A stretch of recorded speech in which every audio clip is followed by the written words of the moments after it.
So DMO Frozen Orb is going to be an option next season.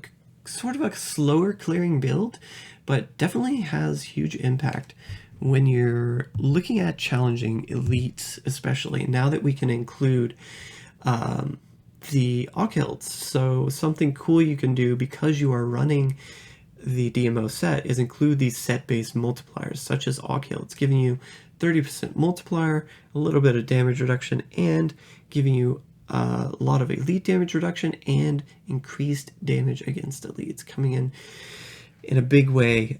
Increasing the elite focus. This build before was already focusing on elites when you were going through the rift because of the slow time bubble.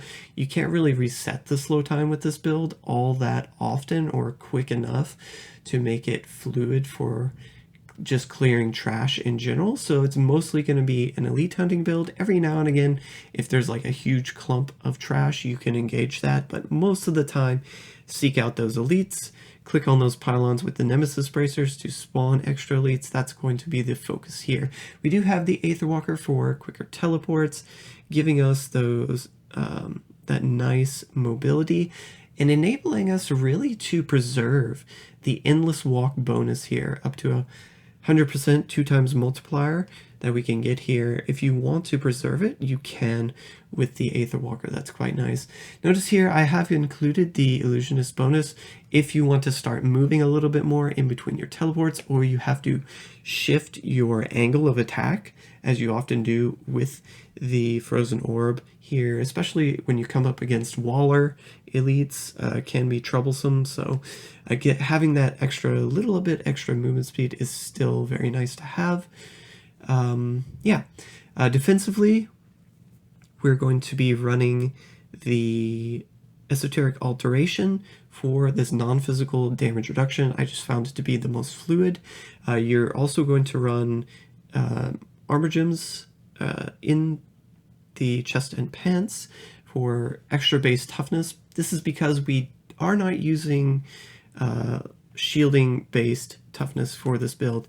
It's going to be life per hit for our recovery on the bracer and weapon, just enabling us to refill our health pool whenever we're attacking as we're going through the rift. It's a little bit more carefree in that regard. You don't have a squirts buff to maintain or worry about, but on the flip side, the recovery itself is a little bit lower.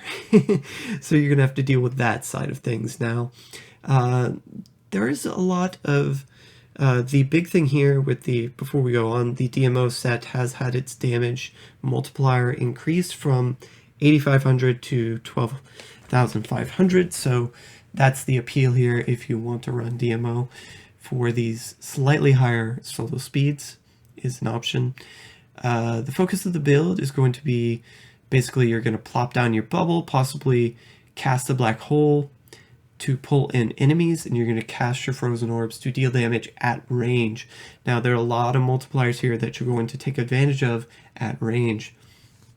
We're going to be getting the Xayah Stone of Vengeance. 40 yards should proc close to the full benefit here, right on the edge. So enemies that are closer to you will get the 40%. Enemies that are a little bit farther away will get the 50%. And basically what's going to happen is they're going to take increased damage from this item. Also, we'll be proccing the Bane of the Trapped at range. Frozen Orb will chill enemies, and it chill affects them before the damage instance, so this is very beneficial, synergistic for the build.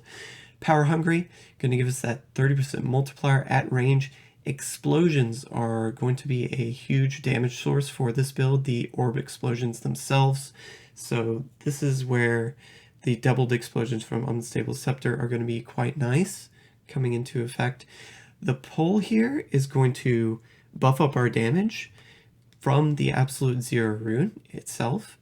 Will increase our elemental damage. You could run Spellsteal here, but I kind of feel like there are enough additive options aside from Spellsteal that we can fit into the build that it kind of makes Absolute Zero a little bit more appealing, plus having the extra duration here for the power, the extra buff that you get from this skill slot is a little bit nicer with this rune as opposed to Spellsteal.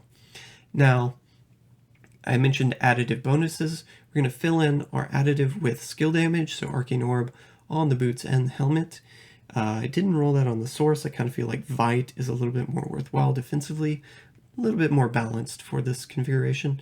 We're also running Time Warp, so your slow time bubble will also get the additive damage here, and then we also have additive damage from Unwavering Will. As long as you stand still, you'll get that slight damage increase, and then also a nice toughness boost. Really good for when you're challenging these elites, especially it's very synergistic with the Endless Walk bonus, because if you're standing still, you're going to take more damage as compared to if you were moving and getting more of that damage reduction from the Endless Walk set. Well, if you're standing still now, you can sort of offset that a little bit with the Unwavering Will. That being said, I kind of feel like there are other options. You could run Blur for extra toughness, just more of a set amount of toughness if you're worried about moving a little bit more. If you want a little bit more damage, you could fit in Elemental Exposure here.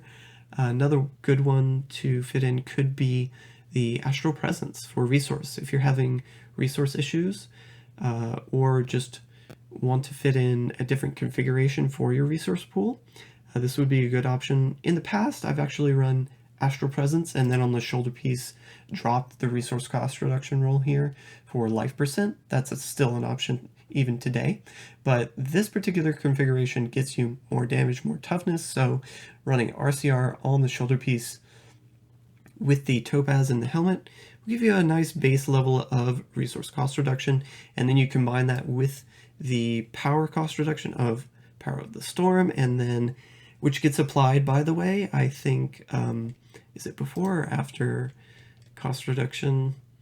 Yeah, it might be, I think I'm on point here saying this is after resource cost reductions, the power cost reduction gets applied, so it's very advantageous. And then we also have the Shamadel Seer here, increasing your attack speed and allowing Arcane Power recovery when you cast your signature. We're going for Arcane Power on crit, also very important because we have a high proc coefficient with our signature spell here. Piercing Orb will pierce through enemies, proc APOC quite often, especially just keeping an eye out for crit rolls is kind of more important. So if you have to favor crit more than crit hit damage, I would do that just because it returns you more resource with this particular build. Just keep an eye on that. Other rolls on gear, we have area damage, attack speed, very important. I am going for a little bit lower area damage here, but shooting for at least 90% would be the minimum recommended. And yeah, it's just a very nice, very smooth action sort of build. The new addition here, before I forget, is the Wizardspike.